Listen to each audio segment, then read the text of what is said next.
Commander Jake Morrison had seen every type of military personnel during his 20-year career, but the woman standing at the base entrance that foggy morning defied every protocol he knew. She wore no uniform, carried no identification, and bore no visible rank insignia, yet something about her posture and the way she surveyed the compound made his instincts scream that she was military. The security guards were already moving to intercept her when she turned and looked directly at him, through the chain-link fence, and in that moment, Morrison felt a chill run down his spine, because those eyes held secrets that could either save his mission or destroy everything he had worked for. The morning mist clung to the perimeter fence like ghostly fingers, and Morrison found himself studying the woman more intently as she stood motionless in the growing dawn light. Her dark hair was pulled back in a simple ponytail, and she wore civilian clothes that looked deliberately unremarkable. Yet there was something about the way she positioned herself that suggested she could disappear into the shadows at a moment's notice. Morrison had trained with the best operators in the world, and he recognized the subtle signs of someone who had been forged in the crucible of real combat, not the sanitized training environments that most soldiers knew. Sergeant Williams approached Morrison with his hand resting on his sidearm and asked for orders regarding the unidentified woman, but Morrison found himself hesitating for reasons he could not explain. The woman had not moved from her position and seemed content to wait, as if she knew that eventually someone would make the decision to let her through. Morrison noticed that, despite the early hour, and the fact that she had no apparent reason to be there, she showed no signs of fatigue or uncertainty that would be expected from someone who had traveled to reach this remote facility. As Morrison watched her through his binoculars, he began to notice details that made his pulse quicken. The way she kept her weight balanced on the balls of her feet suggested someone ready to move in any direction at a moment's notice. Her hands hung loosely at her sides, but Morrison could see the calluses on her knuckles that spoke of countless hours of hand-to-hand combat training. The small scar above her left eyebrow was the kind that came from shrapnel or flying debris in a combat zone, and the way her eyes constantly scanned the compound perimeter indicated someone who had learned to assess threats as naturally as breathing. Morrison had been briefed on Operation Nightfall just 72 hours earlier, and the mission parameters were so classified that even his own team members only knew their individual roles in the larger plan. The operation involved extracting a high-value target from a hostile territory, and the intelligence suggested that enemy forces were already aware that something was being planned. Morrison had handpicked his team based on their ability to operate in complete secrecy, and the fact that this unknown woman had appeared at their base on the morning of their final briefing sent alarm bells ringing through his mind. The woman suddenly raised her right hand and made a series of quick gestures that Morrison recognized as tactical hand signals, but they were not from any manual he had studied in his 2 decades of service. The signals seemed to be directed at him specifically, and as he tried to decode their meaning, he realized that she was communicating information about the layout of the base that no civilian should possess. She indicated the location of the communications array, the position of the armory, and even pointed toward the building where Morrison knew the classified briefing materials for Operation Nightfall were stored. Morrison felt his mouth go dry as he realized that this woman somehow knew not only about the existence of their classified operation, but also about the specific details of their base security arrangements. He grabbed his secure radio and was about to call for additional security when the woman made one final gesture that stopped him cold. She pointed directly at him, then made the universal military signal for danger, followed by a gesture that indicated immediate threat. Morrison had seen that exact sequence of signals used only once before during a mission in Syria when his spotter had identified enemy snipers targeting their position. The fog began to lift slightly, and Morrison could see that the woman was no longer alone. 3 figures in dark clothing had appeared at various points around the perimeter, and they were moving with the coordinated precision of a trained assault team. Morrison realized with growing horror that his base was under surveillance and possibly about to be attacked by forces that had somehow anticipated their movements. The woman at the gate was not an intruder, but rather someone trying to warn them. About the real threat that was already in position, Morrison made a split-second decision that would haunt him for the rest of his career. He ordered Sergeant Williams to escort the woman through the main gate while simultaneously alerting the base to a potential security breach. As the woman approached the checkpoint, Morrison noticed that she moved with the fluid grace of someone who had spent years perfecting the art of remaining invisible.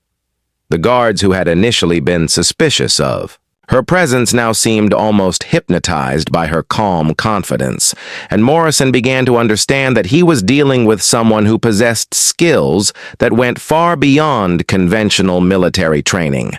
When the woman finally reached Morrison, she stopped exactly 6 feet away and stood at a modified position of attention that he had never seen before.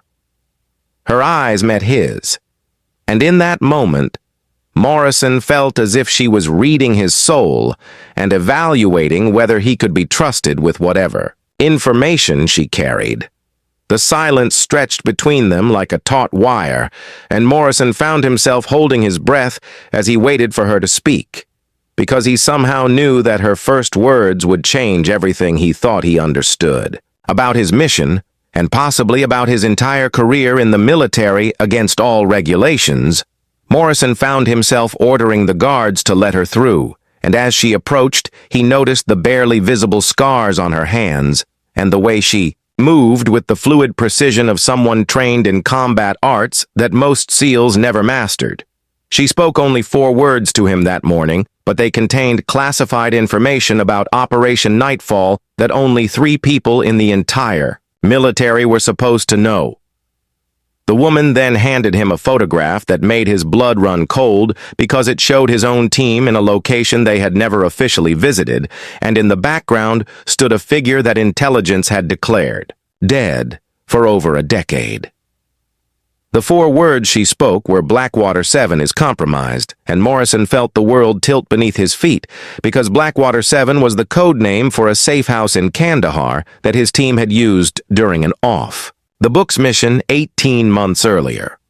The mission had been so classified that it existed only in verbal briefings and handwritten notes that were destroyed immediately after each operation.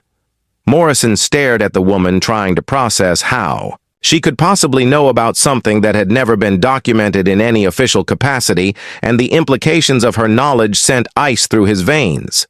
The photograph she handed him showed his team members, Rodriguez, Chen Martinez, and Thompson standing outside a compound in what appeared to be the mountains of Afghanistan. But Morrison knew with absolute certainty that his team had never been photographed during that mission because they had maintained strict operational security protocols. The image quality suggested it had been taken with professional surveillance equipment from a considerable distance, and Morrison could see details in the background that matched his own memories of the terrain around the safe house. But it was the figure in the background that made Morrison question everything he thought he knew about that mission. Standing partially concealed behind a rocky outcropping was a man Morrison recognized as Colonel David Reeves, who had been killed in an IED explosion in Helmand Province 3 years before the photograph was supposedly taken. Morrison had attended Reeves' funeral and had personally delivered the folded flag to his widow. Yet here was unmistakable evidence that Reeves had been alive and present during a mission that occurred long after his official death. Morrison looked up from the photograph to find the woman watching him with an expression that seemed to combine sympathy with urgent warning. She reached into her pocket, and produced a small device that looked like a standard military GPS unit, but when she activated it, Morrison could see that it was displaying real-time locations of his team members who were supposed to be in secure briefing rooms, preparing for Operation Nightfall. The device showed that Rodriguez was currently 3 miles outside the base perimeter in an area that contained nothing but abandoned farmland. The woman tapped the screen, and Morrison watched in growing alarm as the display revealed that all 4 of his team members were showing locations that did not match where they were supposed to be. According to the official mission schedule, Chen appeared to be in a warehouse district on the opposite side of town. Martinez was showing up near the airport, and Thompson seemed to be in a residential area that was completely off limits to military personnel. Morrison realized that either his entire team had gone rogue, or the people he thought were his team members were not who they claimed to be. Morrison grabbed his secure radio and attempted to contact Rodriguez, but received only static in response. He tried reaching Chen and Martinez, with the same result, and when he attempted to contact Thompson, the radio crackled with a voice that sounded like Thompson, but spoke with an accent that Morrison had never heard from his teammate before. The voice said that everything was proceeding according to plan, but used terminology and phrasing that no SEAL would ever employ during a secure communication.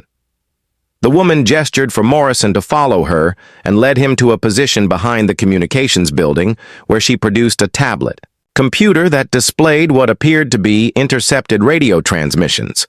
Morrison could see his own call signs and mission parameters being discussed by voices he did not recognize, and the conversations revealed details about Operation Nightfall that suggested the entire mission had been compromised from the very beginning.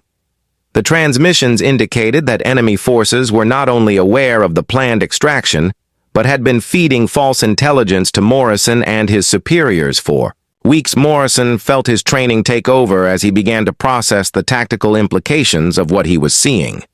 If his team had been replaced by enemy operatives, then Operation Nightfall was not just compromised, but was actually a trap designed to eliminate him and capture or kill the high-value target they were supposed to extract.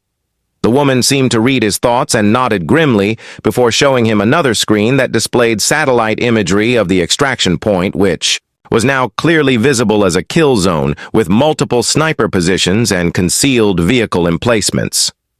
The woman finally spoke again, and her voice carried the authority of someone accustomed to giving orders in life-or-death situations.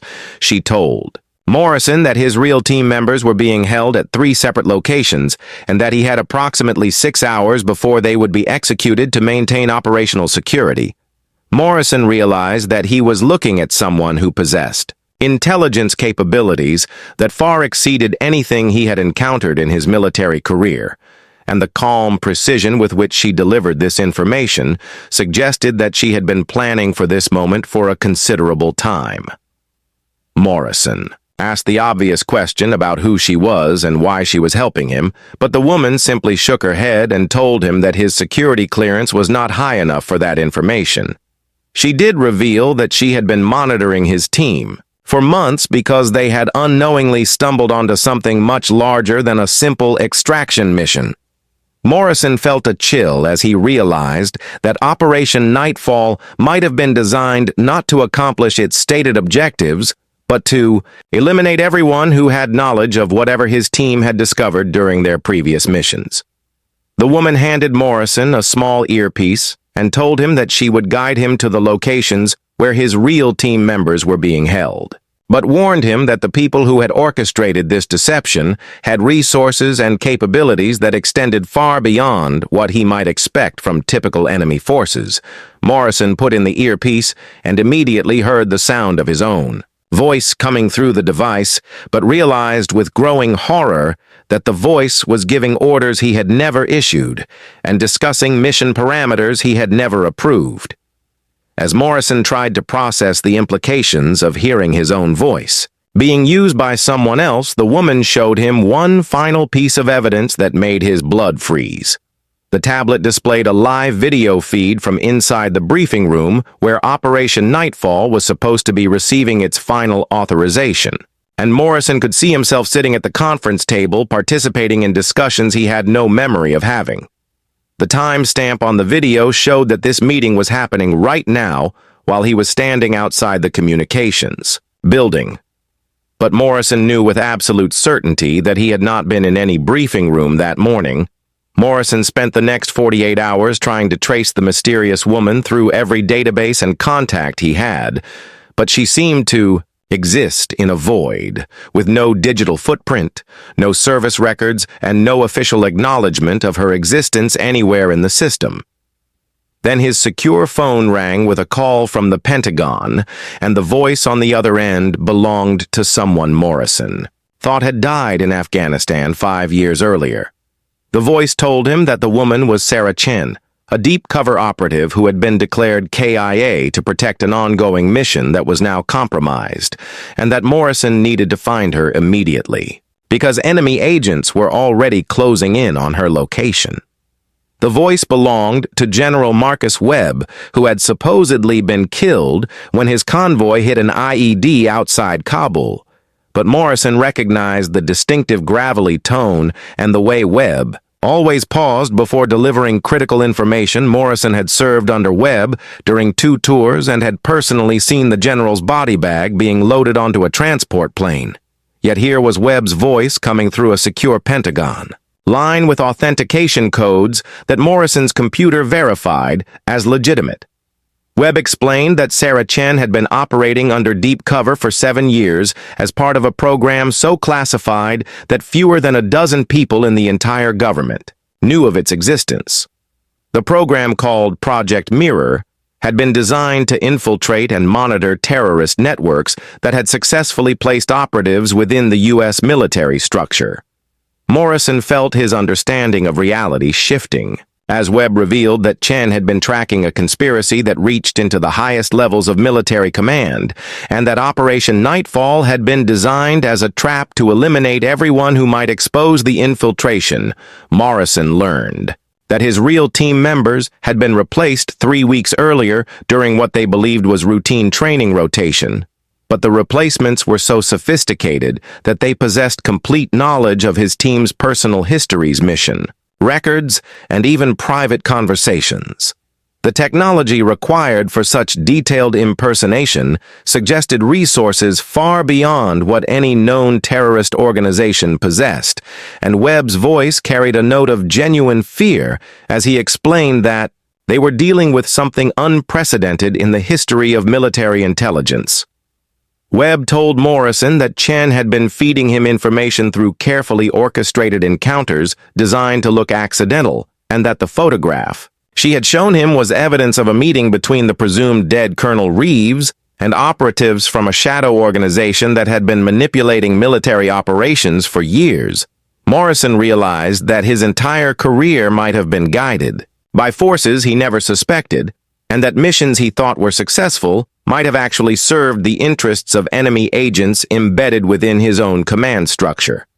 The general explained that Chen's cover had been blown when she attempted to prevent Operation Nightfall from proceeding, and that multiple assassination teams were now hunting her across 3 states. Morrison felt the weight of responsibility settling on his shoulders as Webb made it clear that Chen was the only person who possessed the complete intelligence picture needed to expose the conspiracy, and that her death would allow the shadow organization to complete whatever larger plan they had been working toward for years. Morrison asked Webb why he had faked his own death, and the answer sent chills through his entire body. Webb revealed that he had discovered evidence of the infiltration 5 years earlier, but when he tried to report it through official channels, he learned that the conspiracy extended into the Pentagon itself. The IED attack had been real, but Webb had been warned minutes before by Chen, who was already operating undercover, and he had used the explosion as an opportunity to disappear and begin investigating the conspiracy from outside the compromised military structure. Webb provided Morrison with coordinates for Chen's last known location, but warned him that the area was under surveillance by both friendly and hostile forces, and that Morrison would need to approach with extreme caution. The general also revealed that Morrison's own communications were being monitored, and that everything he had done since meeting Chen had been tracked by the same forces that had replaced his team. Morrison realized that he was completely isolated with no way to distinguish between legitimate military personnel and enemy operatives who might be wearing the same uniforms. Morrison made his way to the coordinates Webb had provided and found himself in an industrial district filled with abandoned warehouses and empty lots. The area felt wrong in ways that his combat experience had taught him to recognize, and he could sense that he was being watched from multiple positions. Morrison moved carefully from building to building using skills he had learned in urban warfare training, but he could not shake the feeling that he was walking into a carefully prepared trap. As Morrison approached the warehouse where Chen was supposed to be located, he spotted the three black SUVs that Webb had warned him about, but he also noticed other vehicles positioned at strategic points around the perimeter. Morrison realized that multiple teams were converging on the same location and that Chen was about to be caught in a crossfire between forces whose loyalties he could not determine. The tactical situation was unlike anything Morrison had encountered because he could not identify who represented friendly forces and who might be working for the shadow organization. Morrison established an overwatch position on a nearby rooftop and used his scope to survey the warehouse complex. He could see armed figures moving with military precision, but their equipment and tactics seemed to blend elements from different military and intelligence organizations. Morrison spotted what appeared to be Navy SEAL gear, mixed with equipment he recognized from CIA operations, and weapons that looked like they belonged to special operations units he had never encountered. Through his scope, Morrison watched as Chen emerged from the warehouse, and he immediately understood why Webb had described her as the most dangerous operative he had ever encountered. Chen moved through the industrial complex like a ghost, using cover and concealment techniques that seemed to bend the laws of physics Morrison had trained with the best operators in the world. But Chen's movement suggested someone who had transcended conventional military training and developed capabilities that bordered on supernatural. Morrison observed as the first team of operatives attempted to close in on Chen's position, and he watched in amazement as she systematically dismantled their approach using tactics that seemed to anticipate their movements before they made them. Chen appeared to be fighting multiple battles simultaneously, while maintaining awareness of threats that Morrison could not even detect through his advanced optics. The precision and efficiency of her movements suggested someone who had been engineered for combat rather than simply trained for it. As Morrison prepared to intervene, he received another call from Webb, who told him that satellite imagery was showing additional teams converging on the warehouse district, and that Chen was about to be overwhelmed by sheer numbers. Webb's voice carried a note of desperation as he explained that if Chen was captured or killed, the shadow organization would have eliminated the last person capable of exposing their infiltration of the military.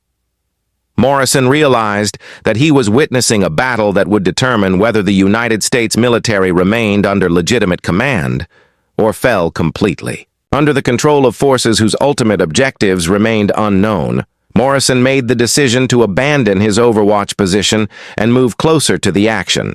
But as he prepared to descend from the rooftop, he noticed that Chen had stopped moving and was looking directly at his position. Despite the fact that he was concealed behind cover that should have made him invisible, Morrison felt a chill as he realized that Chen had been aware of his presence the entire time, and that everything he had witnessed might have been orchestrated for his benefit. When Morrison finally located Chen, she was surrounded by 3 black SUVs in an abandoned warehouse district, and he could see through his scope that the men approaching her were not there to talk. As he prepared to intervene, Chen moved with lethal efficiency, taking down 6 armed operatives in less than 30 seconds, using techniques that Morrison had never seen before in his entire military career. After the dust settled, she walked over to where Morrison was positioned and revealed that she had been protecting him and his team for months because they had unknowingly stumbled onto a conspiracy that reached the highest levels of military command. The reason Morrison had instinctively saluted her that first morning was because Sarah Chen held the highest security clearance in the U.S. military, and her mission was so classified that even she didn't know who she really worked for anymore.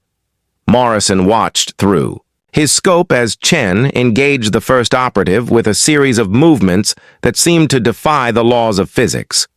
She redirected his momentum using leverage points that Morrison had never seen in any combat manual, and the man went down with what appeared to be a broken neck before he could even draw his weapon. The second operative managed to clear his holster, but Chen had already closed the distance and struck him with a palm strike that sent him flying backward into the side of one of the SUVs with enough force to dent the metal. The remaining 4 operatives attempted to coordinate their attack, but Chen seemed to anticipate their movements with supernatural precision. She flowed between them like water finding gaps in their formation that Morrison could not even see through his advanced optics.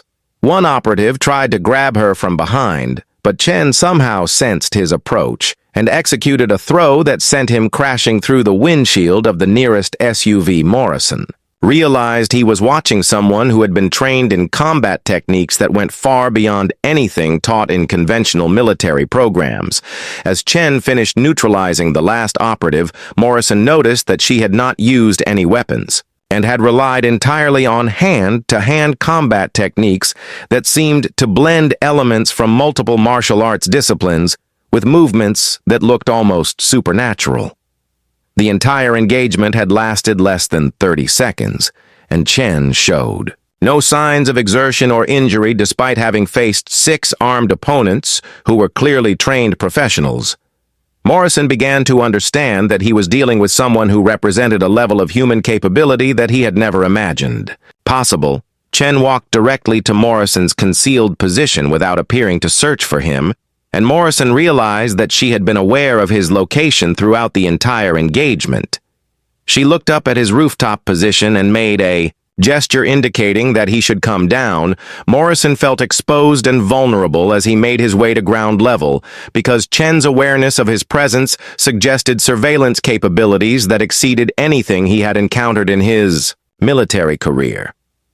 When Morrison reached Chen, she was examining the equipment carried by the operatives she had neutralized, and her expression suggested that she recognized the gear from previous encounters. Chen told Morrison that the men were not working for any government agency he would recognize, and that their equipment represented technology that was decades ahead of anything officially acknowledged by military research programs. Morrison looked at the weapons and communication devices scattered around the warehouse and realized that he was seeing evidence of a technological capability that suggested resources far beyond what any known organization possessed. Chen revealed that she had been tracking Morrison and his team for 8 months because their previous missions had inadvertently disrupted operations belonging to what she called the Architects, a shadow organization that had been manipulating global military conflicts for over 2 decades. Morrison felt his understanding of his own career crumbling as Chen explained that missions he had considered successful had actually served the interests of the Architects, and that his team's effectiveness had made them a threat that needed to be eliminated. Morrison asked Chen about her own background, and she revealed that she had been recruited into Project Mirror after demonstrating capabilities that military psychologists could not explain. Chen told him that she possessed what researchers called enhanced pattern recognition that allowed her to predict human behavior with accuracy that bordered on precognition. Morrison realized that Chen's supernatural combat abilities were the result of her brain processing tactical information at speeds that normal humans could not achieve.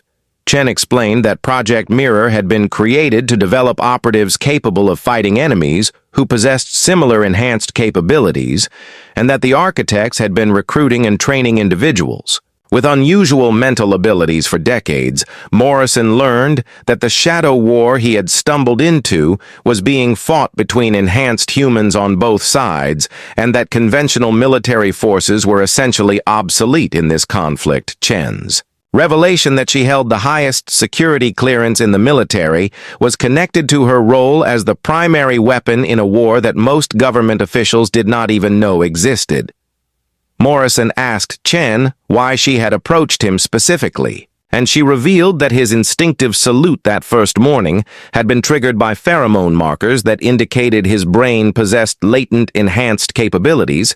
Chen told him that the architects had been trying to recruit him for years. Through carefully orchestrated mission assignments designed to activate his dormant abilities, Morrison realized with growing horror that his entire military career had been a testing ground to determine whether he could be turned into an enhanced. Operative Chen showed Morrison a device that looked like a standard tablet computer, but displayed information about global military operations that no single organization should have been able to access. Morrison could see real-time intelligence about conflicts in dozens of countries and realized that the architects possessed surveillance capabilities that allowed them to monitor and manipulate military forces worldwide. Chen explained that the device was connected to a quantum communication network that existed outside normal government channels. Morrison learned that the reason Chen no longer knew who she really worked for was because Project Mirror had been compartmentalized to such an extreme degree that even she could not determine which government agencies were legitimate and which had been compromised by the architects.